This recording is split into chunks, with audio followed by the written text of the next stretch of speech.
Баршаңызға сәлем, сіздермен бірге Жансая. Бүгін біз осындай өте дәмді болып шығатын, айраннан жасалатын өте керемет құймақтар жасайтын боламыз. Міндетті түрде жасап көріңіздер. Ең алдымен біз айранымызды ыдысымызға құямыз. Айранды құймастан бұрын біз ысытып аламыз, яғни ыстық состояниесіне жеткізіп, кейін оған тұзымызды және де қантымызды, бір жұмыртқамызды қосып, жақсылап тұрып, бір келкі масса пайда болғанша араластырып аласыздар.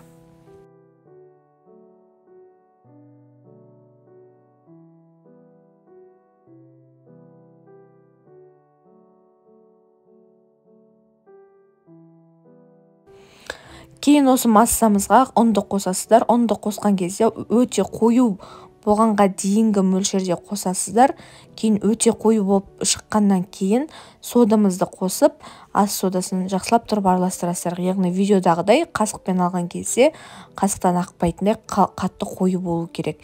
Кейін оны қызып тұрған майда екі жағын қызарғанша жақсылап тұрып қуырып аласыздар.